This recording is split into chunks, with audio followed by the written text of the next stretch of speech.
হচ্ছে এখানে?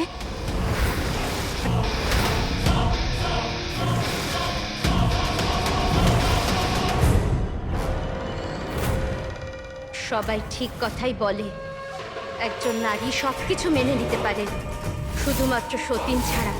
আমার সংসার তখনই শেষ হলো যখন আমার জীবনে সতীনের প্রবেশ ঘটল।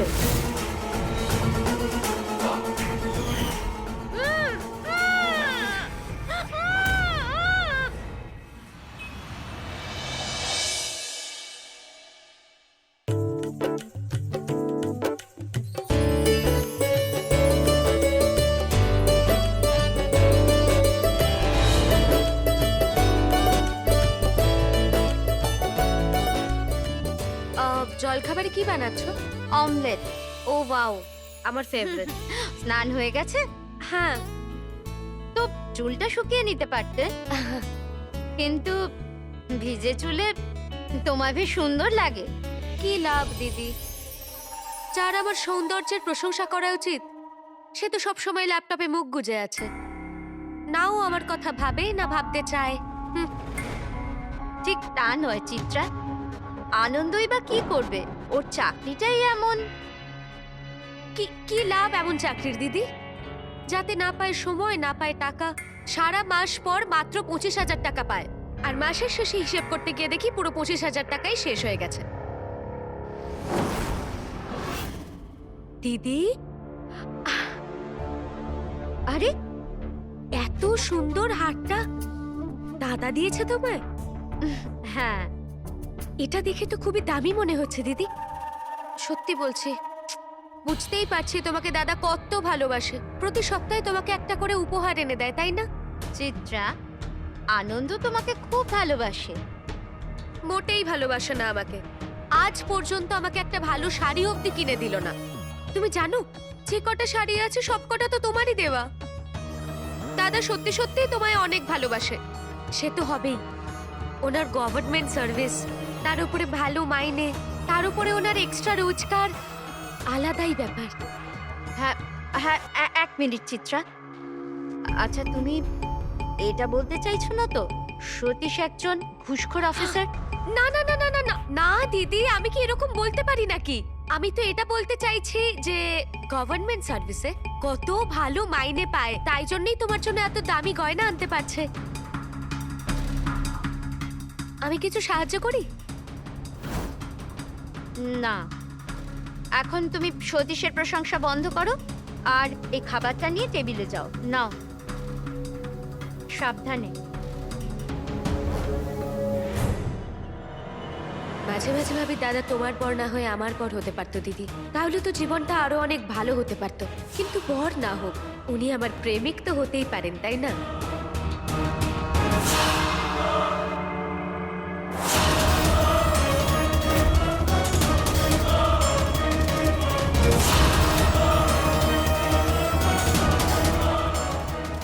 দাদা,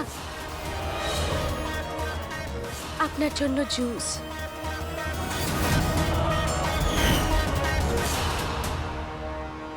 দাদা, কি হলো? কি ভাবছেন? কিছু না, শুধু ভিজে চুলে তোমায় সুন্দর লাগছে।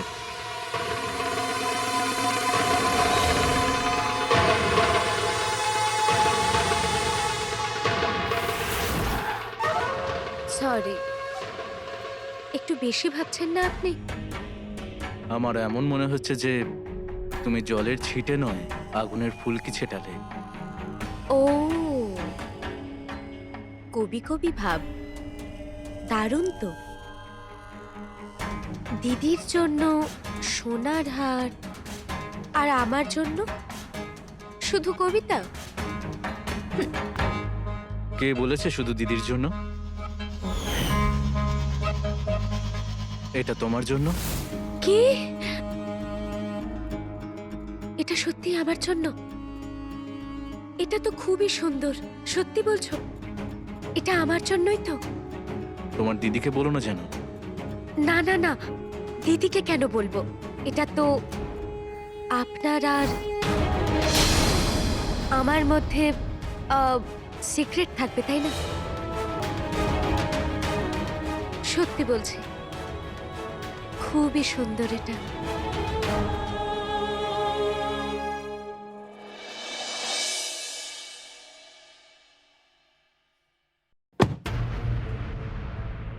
শোনো, দাদা তোমার সাথে ব্রেকফাস্ট করার জন্য অপেক্ষা করছে। হ্যাঁ ব্যাস 2 মিনিটে আসছি।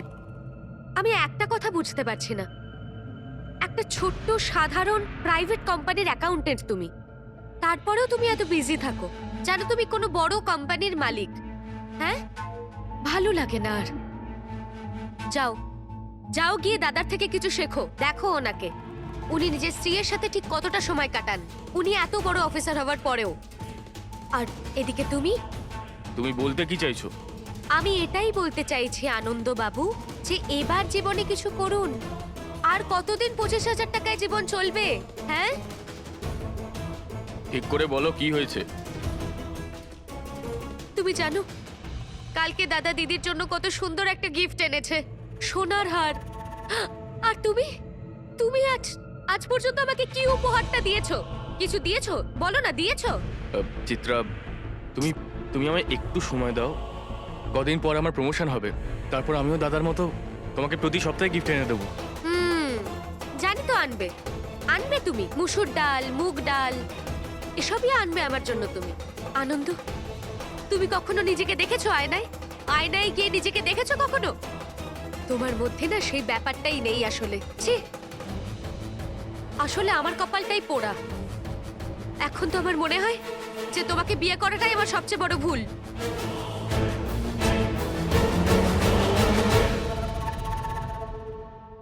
সত্যি শোনো, টিফিন।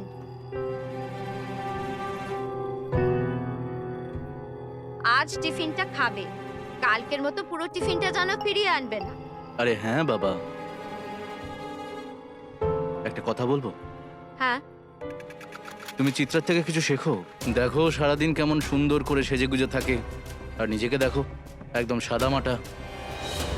এটার কারণ হলো আমাকে ঘরের সব কাজ করতে হয়, আর ওই মহারানী সারাদিন সাজগোজ নিয়েই পড়ে থাকে। আরে তুমি রাগ করছো কেন? আমি তো শুধু এমনিই বলছিলাম। দেখো, একজন স্বামীর তার স্ত্রীকে সবসময় সেজেগুজে থাকতে দেখতে ভালো লাগে। ঠিক আছে, আমি আসছি। গাড়িটা একটু দেখে চালাবি কিন্তু, তুই ইদানিং খুব রাশ ড্রাইভিং করছিস। দাদা, আমি তো ঠিক করেই চালাই। প্রথমত তুই কারোর কথা শুনিস না। আমি তো ভাবছিলাম অফিস থেকে গাড়ি ডেকে নেবো, অন্তত ড্রাইভার তো আমার কথা শুনবে।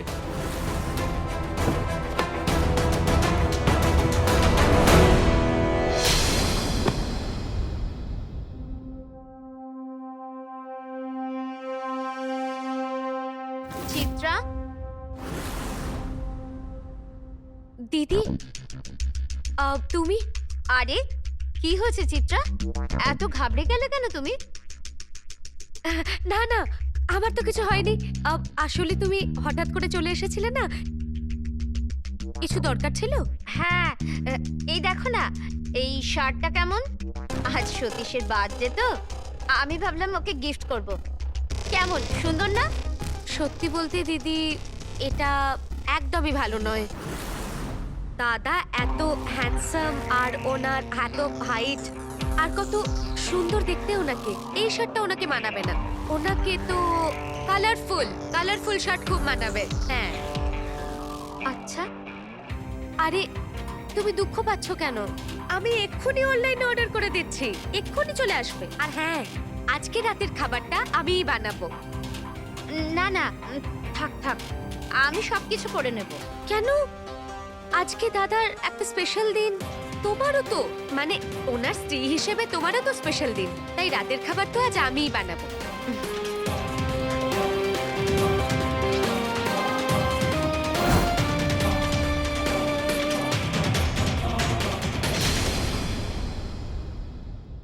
কি ব্যাপার, আজকে বার্থডে বয়কে তো খুব স্মার্ট লাগছে। Thank you.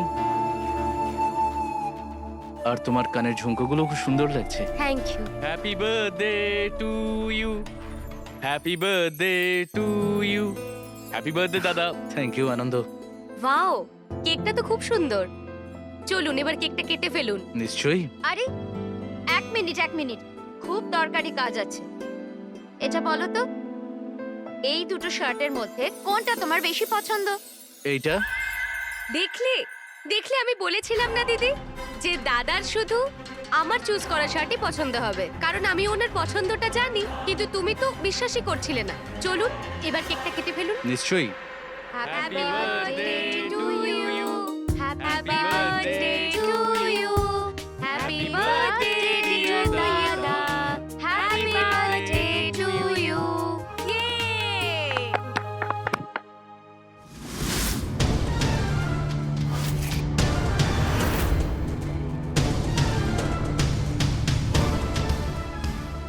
চিত্রা, কি করছো তুমি? ভাসুর হয় তোমার। আরে তো কি হয়েছে? কিন্তু উনি তো আমার বন্ধুর মতো, আর উনি যখন আমার বন্ধু তাহলে লজ্জা কিসের? হ্যাঁ আরে আরে,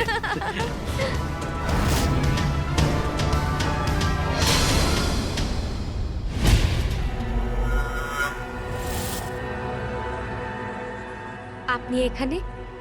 হ্যাঁ আমি কেক পরিষ্কার করতে এসেছিলাম। আমার ওয়াশরুমে জল নেই, আর আমার মুখেও ইরিটেশন হচ্ছে, তাই। আচ্ছা আসুন।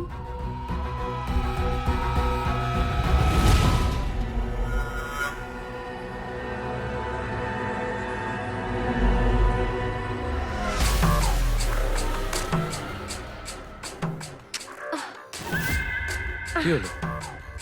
এই এই আমার চেনটা একবার একটু দেখুন।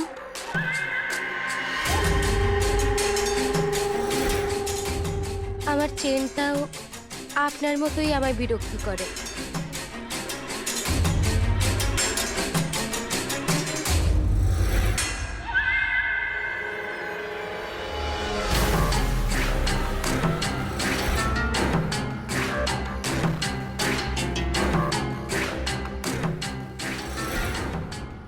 কাল দিদি বাপের বাড়ি যাবেন, রাতে বাড়ি ফিরবেন।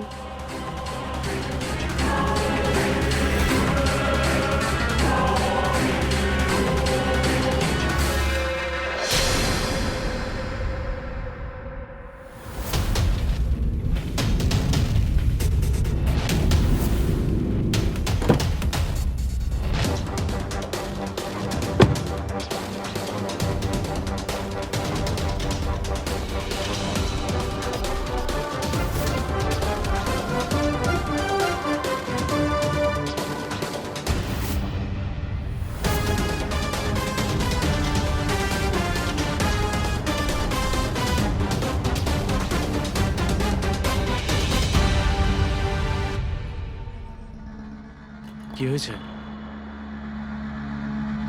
আমার আশা তোমার ভালো লাগেনি? আমি অফিস থেকে ছুটি তোমার জন্যই নিয়েছি। কিছু না, শুধু শুধু নিজের ভাগ্যের উপর কান্না পাচ্ছে। দেখুন না দিদি কত ভাগ্যবতী, তাই না? যে উনি আপনার মতো স্বামী পেয়েছেন, যে ওনাকে খুব ভালোবাসে, আর তুমি তো অনেক খেয়ালও রাখো। তুমি তো প্রত্যেক সপ্তাহে দিদির জন্য কিছু না কিছু নিয়ে আসো, ওনাকে অনেক দামি উপহার দাও। আর এক আমার স্বামী, উপহার তো অনেক দূরের কথা, উনি আমাকে টাইমও দেন না, অফিসে ওভার টাইম করে, আর ওনার স্যালারি মাত্র 25,000 টাকা। ও কর্পোরেটে চাকরি করে, ওখানে ওভারটাইম করতে হয়। কিন্তু আমার জীবনের কি হবে? হ্যাঁ, আমার জীবনটা তো শেষ হয়ে গেল একেবারে। আর আমার জীবনের কোনো সকালটা থাকতে নেই নাকি? সেটার কি হবে? তার জন্য আমি আছি না? আমি পূরণ করব তোমার সব আশা আর সব স্বপ্ন।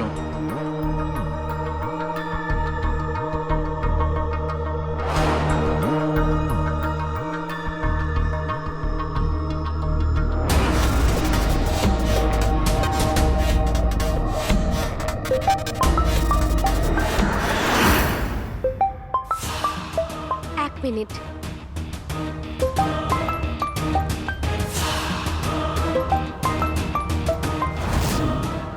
এই লোকটাও না,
আমার সম্পূর্ণ বিশ্বাস আছে এরা চিত্রার মধ্যে নিশ্চয়ই কোনো একটা ব্যাপার চলছে।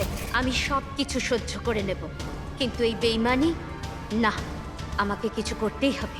কারণ কারণ নিজের জীবনে আমি সতীন চাই না, একদম না।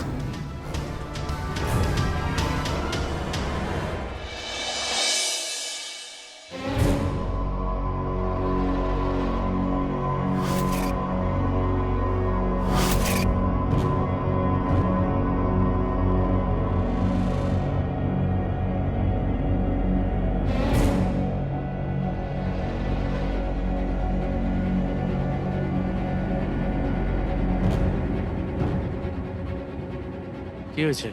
কদিন ধরে তোমার মুডটা খুব খারাপ মনে হচ্ছে।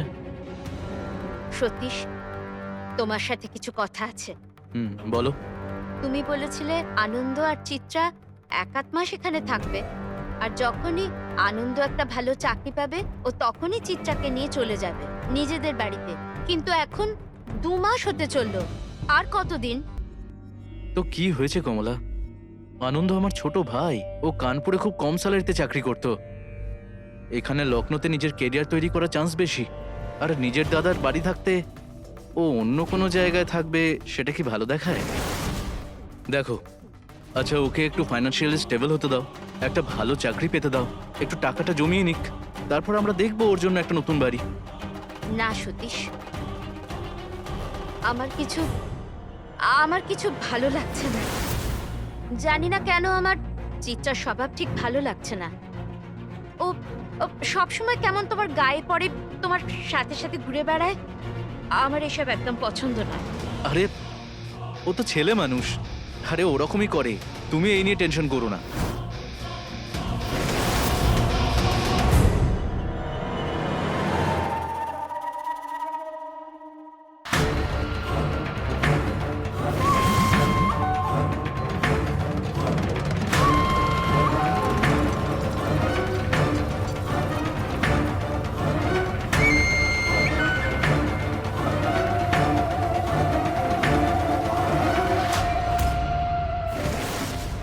I am sorry.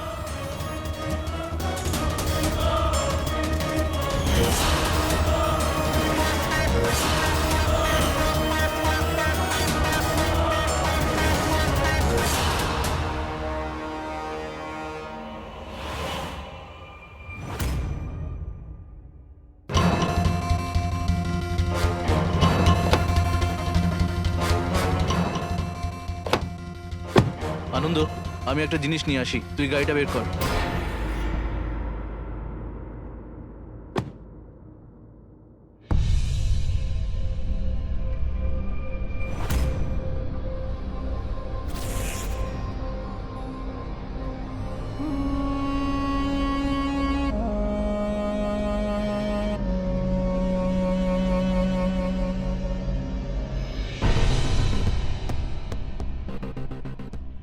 আপনি?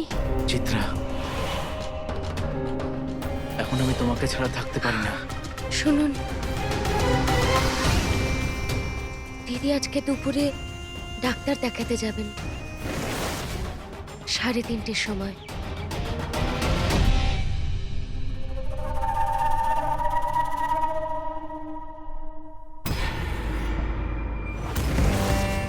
আরে তুমি এখনো অফিস যাওনি? আরে ওই ফোনটা ভুলে গেছিলাম। তুমি আজকে ডাক্তারের কাছে যাচ্ছ? হ্যাঁ, ওই 3:30 অ্যাপয়েন্টমেন্ট নেওয়া আছে, কিন্তু যেতে আসতে সন্ধে হয়ে যাবে। ঠিক আছে, আমাকে বলে দিও, আমি ফেরার সময় তোমাকে নিয়ে আসবো। কমলা আমাদের দেখে নেয়নি তো? চিত্রার সঙ্গে যখন ছিলাম, আমাদের আরো সতর্ক থাকতে হবে। আমি আসছি। ঠিক আছে।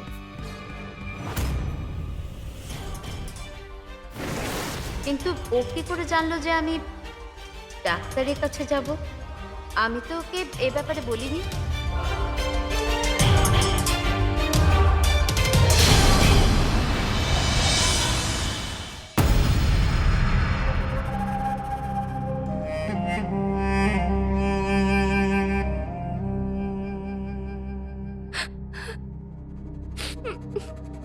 কি হয়েছে চিত্রা? সতীশ, আমি তোমাকে ছাড়া আর থাকতে পারছি না। আমি সত্যি বলছি সতীশ, তোমাকে ছেড়ে থাকা আর সম্ভব হচ্ছে না। আমার এরকম কেন মনে হচ্ছে যে যেন আমি দিদির জিনিস চুরি করছি, যেন আমার জীবন থেকে সবকিছু হারিয়ে যাবে। সতীশ বলো না এখন আমি কি করব? আমি কিচ্ছু বুঝতে পারছি না সতীশ, আমি কিচ্ছু বুঝতে পারছি না। তুমি বলো আমি কি করব? চিত্রা, আমিও তোমাকে ছাড়া থাকতে পারবো না। আমি যখনই ভাবি আনন্দ তোমার সঙ্গে আছে, আমার মাথায় রক্ত উঠে যায়। কিন্তু সতীশ, আর কতদিন? আমি আর পারবো না। আর কতদিন আমরা এইভাবে লুকিয়ে চুরিয়ে একে অপরের সঙ্গে দেখা করব বলো? হ্যাঁ, আর তাছাড়া এই সব কিছুই তো দিদির, তাই না? হ্যাঁ, যদি তুমি আমাকে ছেড়ে দাও তাহলে হ্যাঁ, সবকিছুই তো দিদির। তুমি তো যে কোনো সময়ই আমাকে এই বাড়ি থেকে আর তোমার জীবন থেকে ছুঁড়ে ফেলে দেবে। তখন আমার কি হবে? আমি কোথায় যাব? আমার কি হবে সতীশ? তোমার সত্যি এরকম মনে হয় আমি এরকম করব? কিন্তু দিদি আর আনন্দ থাকলে আমরা আর কি করে দেখা করব? আমি তো প্রাণ খুলে বাঁচতেও পারবো না।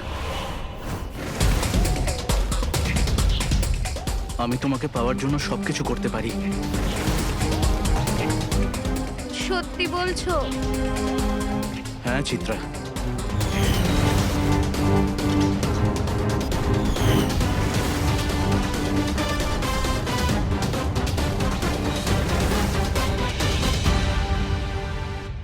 অপরাধীর চেয়ে অপরাধ সহনকারীদের বেশি সাবধান থাকা উচিত, কেননা অপরাধ শুধু তখন হয় যখন আমরা সেটা হতে দিই। কিছুটা এরকমই হলো আজকের অপরাধের কাহিনীতে।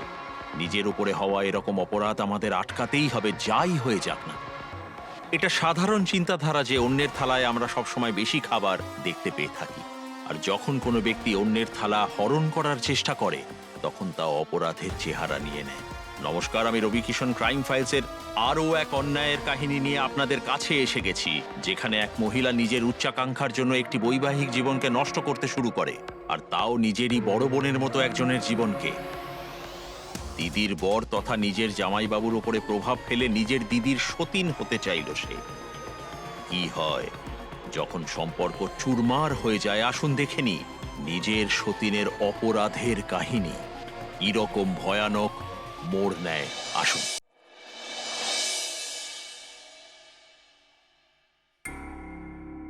মর্নিং দাদা। দাদা তোমাদের খুব সুবিধা, কদিন পর পরই একটা করে ছুটি। আর এদিকে আমাদের কর্পোরেট ছুটি পাওয়া যেন আমাদের জন্য স্বপ্ন। সরকারি চাকরি পেতে গেলে কত তোর শুল্ক হয়ে যায় সেটা তুই জানিস?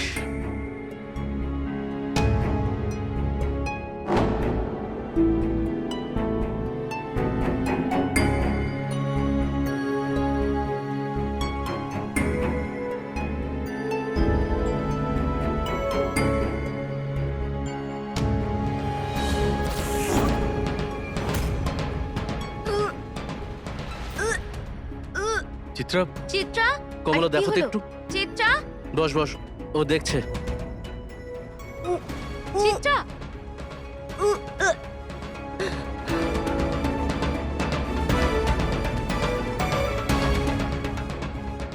ঠিক আছো? এখন ঠিক আছো? হঠাৎ করে কি হলো? উল্টোপাল্টা কিছু খেয়েছিলে? না বৌদি, জানি না, হঠাৎ করে শরীরটা কেমন করছিল আমার। বাড়ির খাবারই তো খেয়েছিলে তাহলে। এখন ঠিক লাগছে?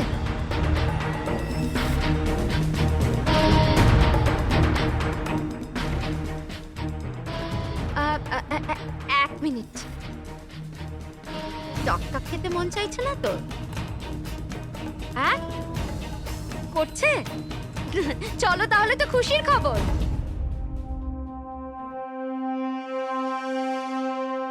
সুসংবাদ আছে, আমি জেঠিমা হতে চলেছি।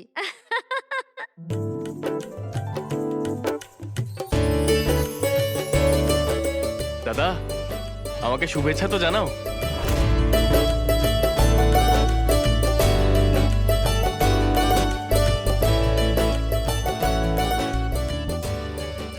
আনন্দ, তুমি আমাকে মন্দিরে ছেড়ে দাও। না, ছেড়ে দাও, তোমার লেট হয়ে যাবে। আমি নিজেই অটো নিয়ে যাচ্ছি। ভগবানকে আমার এই সুখবরের জন্য ধন্যবাদ দেওয়ার আছে। হুম?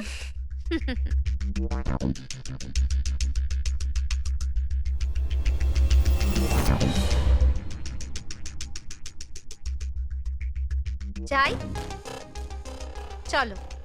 আনন্দ, আসার সময় মিষ্টি নিয়ে আসবে কিন্তু। হুম, আসছি। হ্যাঁ, বাই দাদা, বাই চিত্রা, আসছি। হ্যাঁ, নিজের খেয়াল রেখো।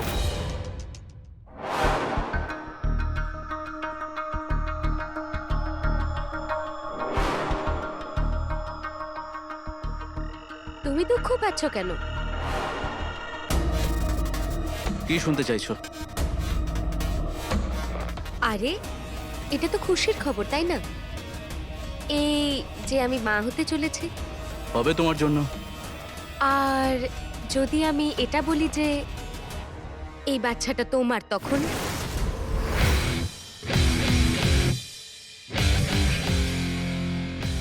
সত্যি চিত্রা?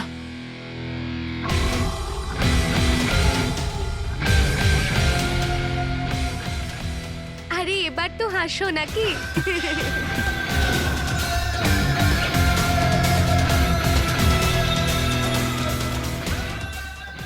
বাবা হওয়ার সুখ আমি হাতছাড়া করতে পারবো না।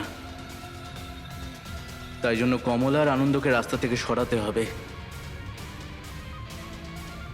যাতে আমি আর চিত্রা আমাদের বাচ্চা নিয়ে সারা জীবন সুখে থাকতে পারি। আর আনন্দকে তো আজকে রাত্রেই মেরে ফেলবো।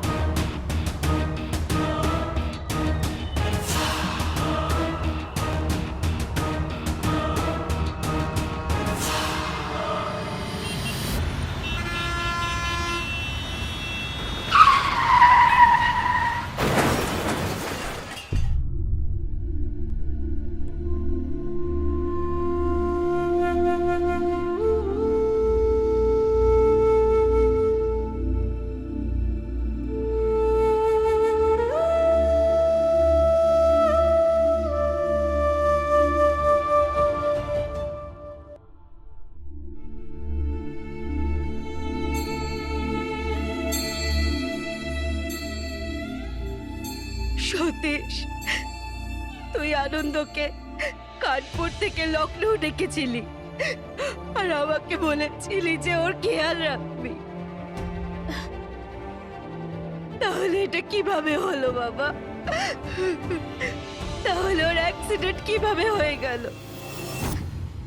মা, আমি ওকে সবসময় বলতাম যে গাড়ি তুই আস্তে চালা, কিন্তু ও আমার কথা কখনো শুনতেই চাইতো না। কত খুশি ছিল, কত খুশি ছিল এটা জেনে যে ও বাবা হতে চলেছে।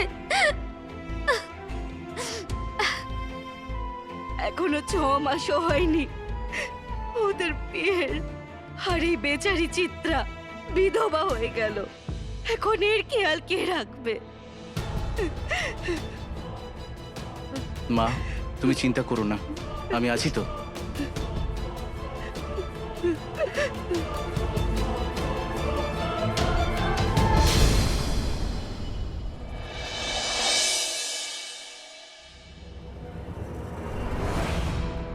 কোথায় রেখেছে ও? এটাতেও তো নেই। কোথায় রেখে গেল? কমলা, কমলা! আরে হ্যাঁ, ও তো মন্দিরে গেছে। চিত্রা কোথায় গেল? চিত্রা, চিত্রা, চিত্রা, চিত্রা! কোথায় গেল এ? সমঝে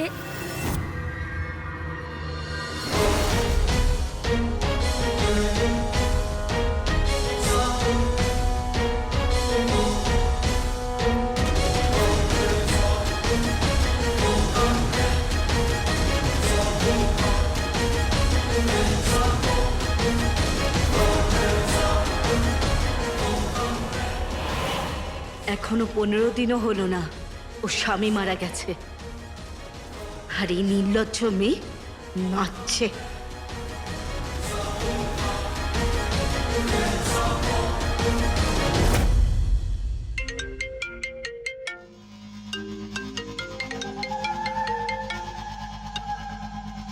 হ্যালো। আমি অফিস থেকে বাড়ি ফিরছি। আচ্ছা, এত তাড়াতাড়ি আসছো? কিন্তু এত তাড়াতাড়ি বাড়ি এসে করবিটা কি? কারণ আগে তো আমাদের মধ্যে বৌদি বাধা দিত, আর এখন তোমার মা আমাদের দুজনের মাঝে ঢুকে পড়েছে। মায়ের চিন্তা ছাড়ো, তোমার সাথে সময় কাটানোর জন্য পাগল হয়ে যাচ্ছি। ও, তাহলে একটা কাজ করছো না কেন? আমার শাশুড়ি মাকে আবার কানপুরে পাঠিয়ে দাও। আরে আজকে রাতটা তো মজা করতে দাও, কালকে আমি মায়ের ব্যবস্থা করছি। ঠিক আছে, আমি তোমার জন্য অপেক্ষা করছি। তুমি একটু তাড়াতাড়ি চলে এসো। ওকে, বাই।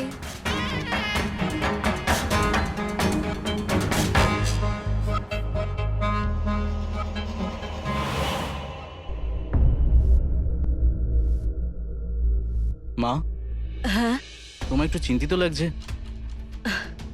দেখ সতীশ, আমার কেমন একটা লাগছে। আনন্দ মারা গেছে সবে 15 দিন হয়েছে, আর চিত্রা হেসে খেলে বেড়াচ্ছে।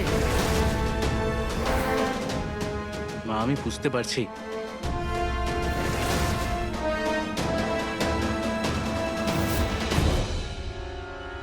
মা, তুমি দাদার কাছে আমার নালিশ করছো? না চিত্রা, সেরকম কোনো ব্যাপার নয়, মা কিচ্ছু বলেনি। আচ্ছা, আমি শুনেছি, আমি নিজের কানে শুনেছি। মা, তুমি আমার ব্যবহার, আমার সাজগোজ একদম পছন্দ করো না। কেন? কি অসুবিধা আছে মা? আমি একটুখানি হাসি খুশি থাকছি, সকলের সঙ্গে কথা বলছি, তাতে তোমার আপত্তি আছে, তাই না? না না, তুমি বলো আমি কি করতে পারি? আমি কি করব? সারাদিন শুধু কাঁদবো, সারা পাড়ায় ঘুরে ঘুরে বলবো আমার স্বামী মারা গেছে, আমার স্বামী মারা গেছে, এটাই আমি করব নাকি? কি করব বলো দাদা? সারাদিন শুধু কেঁদেই যাব? আরে আমি তো শুধু একটু একটু হাসি খুশি থাকার চেষ্টা করি, কথা বলি আপনাদের সঙ্গে, যাতে আপনারা চিন্তা না করেন আমার জন্য। আর আপনি চিত্রা, তুমি আপনি প্লিজ কান্না বন্ধ করো। মা না, সেরকম না, কিছু না, বলেনি। না। আমি কাল থেকে সারাদিন বসে খালি চিত্রা- কাঁদবো, ঠিক আছে? কারোর সাথে কোনো রকম কথা বলবো না, কারণ আমার স্বামী মারা গেছে। চিত্রা প্লিজ কেঁদো না। আরে মা এমনিতেও কষ্টে আছে, তার উপর তুমি এরকম কথা বলছো।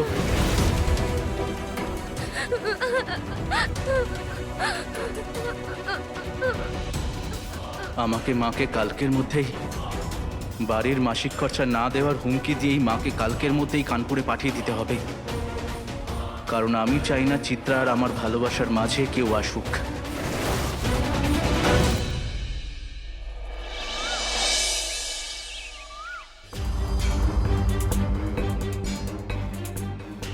মা, আপনি আমার জন্য চলে যাচ্ছেন না তো? না না, শুধু মন সায় দিচ্ছে না।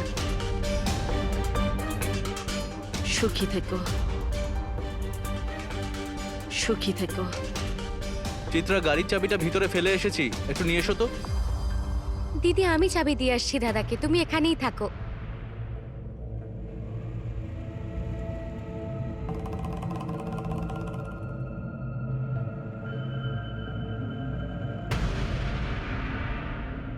শোনো, আমি তোমার শাশুড়ি,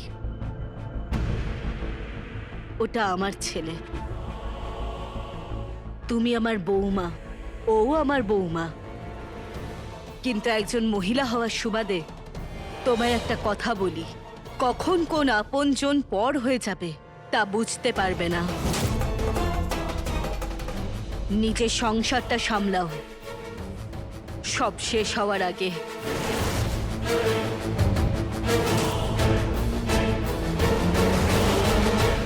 অপরাধীর ভাবনা চিন্তার প্রশংসা করতে হয়।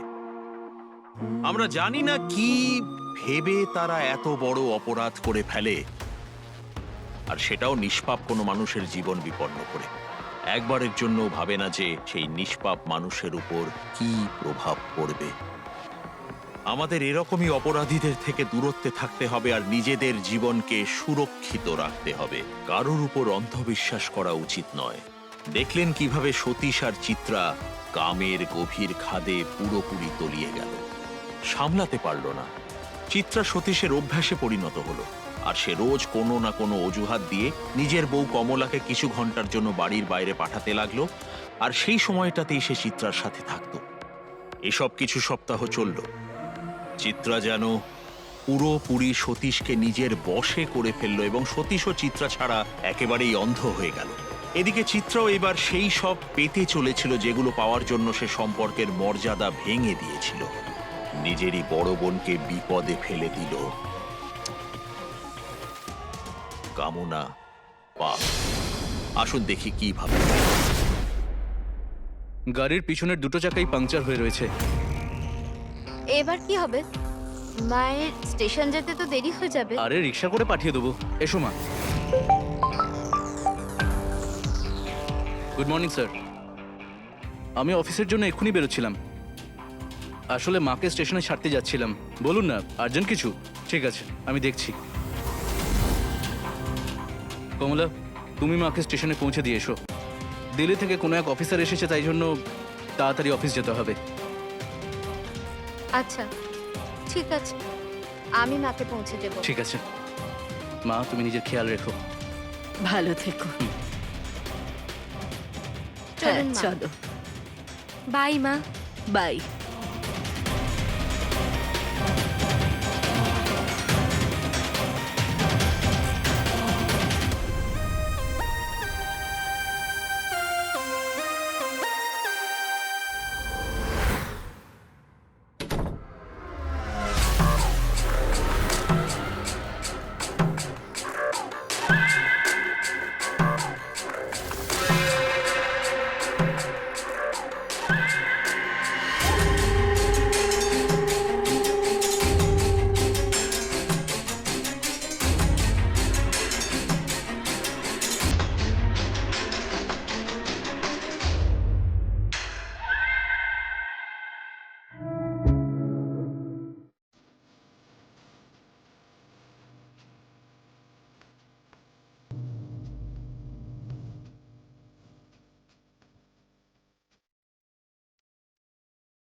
এটা কি হচ্ছে এখানে?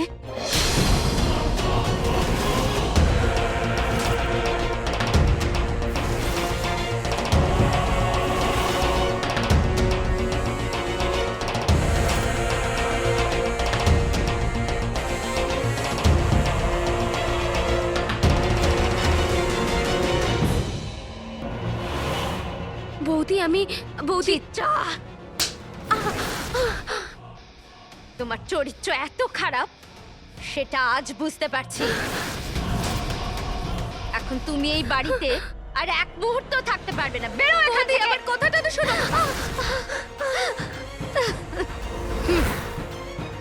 বাড়ি থেকে আমি নই, তুমি যাবে। হ্যাঁ কমলা, আমি চিত্রাকে ভালোবাসি, আর ওকে ছাড়া আমি থাকতে পারবো না। এটা এটা তুমি কি বলছো? তুমি বুঝতে পারছো কিছু? হ্যাঁ, আমি জানি আমি কি বলছি। আমি ওকে ভালোবাসি। চিত্রা আমার অভ্যাস হয়ে গেছে। ও সব সময় আমার মাথায় নেশার মতো ছেয়ে আছে। ওকে পাওয়ার জন্য আমার ভাইকে পর্যন্ত। ভাই, ভাইকে কি? ভাইকে কি? কি করেছো ভাইকে? হ্যাঁ, ভাইকে কি করেছো? আমি বলছি, আমরা আনন্দর গাড়ির ব্রেকের তার কেটে দিয়েছিলাম যাতে ওর অ্যাক্সিডেন্ট হয়, আর যাতে বাধা না থাকে, যাতে আমরা সারা জীবন একসাথে কাটাতে পারি।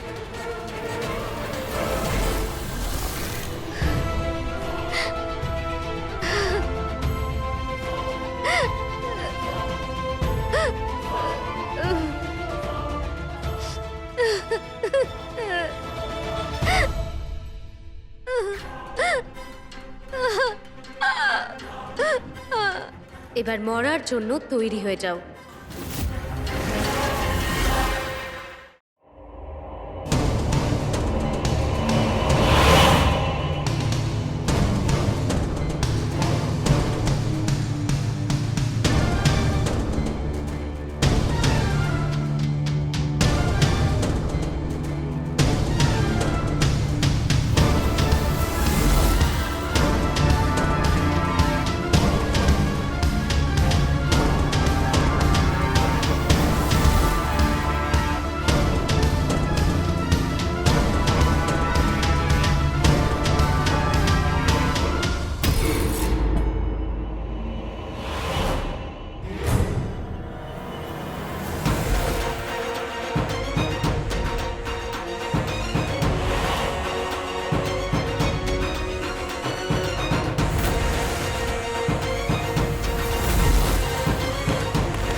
দাঁড়া সতীশ, সর।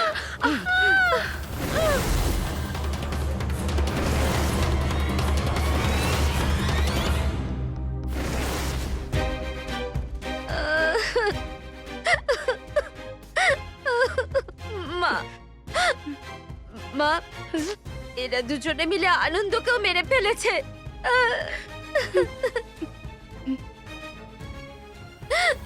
আমি যদি আগে জানতাম আমার পেট থেকে তোর মতো রাক্ষস জন্ম নেবে, তবে আমি তোকে জন্মই দিতাম না। ঠিক করেছেন আপনি। ঠিক সময়ে পুলিশকে ফোন করে আইনের সাহায্য করেছেন আপনি।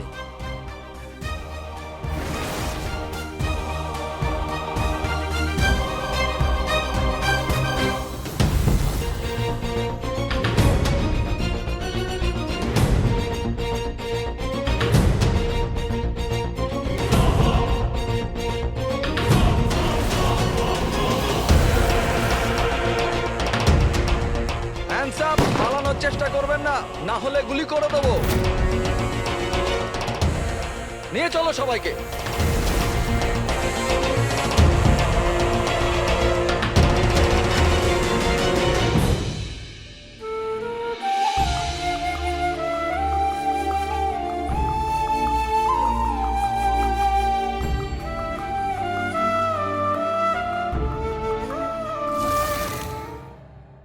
কথায় বলে না যে অপরাধের কোনো জাতপাত হয় না। এটা যখন খুশি যেখানে খুশি হতে পারে। কিছুটা এমনই হলো আজকের এই কাহিনীতে, যেখানে টাকা আর শারীরিক চাহিদার কারণে এত বড় অপরাধ হয়ে গেল। সতীশ নিজেই নিজের কামনার জন্য আপন ছোট ভাইকে হত্যা করল। যদি সময় থাকতে সতীশ নিজের আবেগকে নিয়ন্ত্রণ করে নিত তাহলে হয়তো সে অপরাধ করার থেকে বেঁচে যেত। চিত্রা এক সুন্দর জীবন কাটাতে পারত যদি সে নিজের উচ্চাকাঙ্ক্ষার গোলাম হয়ে না থেকে যেত আর নিজের বিবাহিত জীবনকে বোঝার চেষ্টা করত, শুধুমাত্র এই কারণে যে তার বর ওর জামাইবাবুর মতো হ্যান্ডসাম বা সুন্দর দেখতে নয়, তাই এত বড় অন্যায় করে ফেলল। মনে রাখবেন, আমাদের সমাজ কিছু মর্যাদার বন্ধনে আবদ্ধ রয়েছে। এটা ভারত, আর যতক্ষণ আমরা এই বন্ধনকে সম্মান করি আমাদের জীবন সুখময় থাকে। আর এই ভাবনাই আপনাদের কাছে রেখে আমি নিচ্ছি আজকের মতো বিদায়। আবার আসবো ক্রাইম ফাইলসের পরের এপিসোডে ক্রাইমের নতুন কাহিনী নিয়ে। ততক্ষণ সাবধান থাকুন, সতর্ক থাকুন, দেখতে থাকুন আমার সঙ্গে ক্রাইম ফাইলস। জয় হিন্দ, ভারত মাতার জয়।